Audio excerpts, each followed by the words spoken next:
Mambo vipi?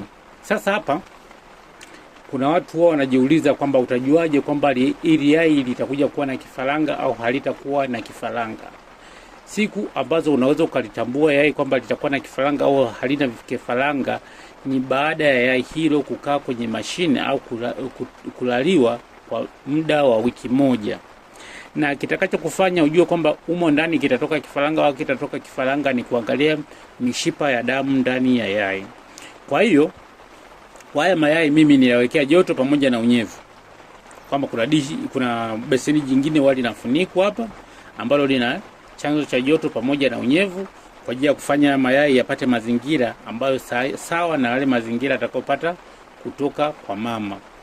Sasa nitachukua yai, mfano nimechukua yai hili, nitakuja naliweka hivi alafu namulika.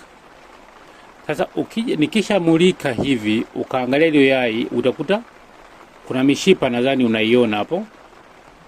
Hiyo mishipa ni mishipa ya damu, ina rangi nyekundu ndani ya yai. Ina maana hapo kifaranga anakuwa ndani ya yai hili, kwamba tunategemea yai hili siku ya 21 tupate kifaranga. Ukiona ndani mweupe lakini yai limekaa siku 7, basi ujue ile yai hilo halitakuwa na kifaranga. Ngoja nichukue yai lingine la mfano.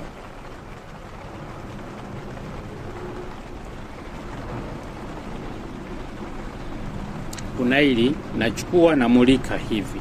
Nalo nikimulika hivi unakuta kuna hicho kila alama cheusi pamoja na mishipa imepita humo ndani.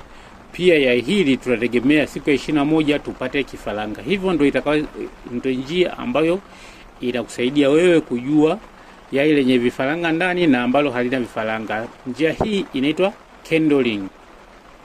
Na ndio tunafanya hivyo kwa ajili ya kutambua mayai yenye vifaranga na ambayo hayana vifaranga. Hakuna njia nyingine ambayo inaweza kusaidia ujue kabla ya kufikisha siku 7. Asante kwa kunisikiliza. Karibu tena katika channel ya Ben Kuku Farm.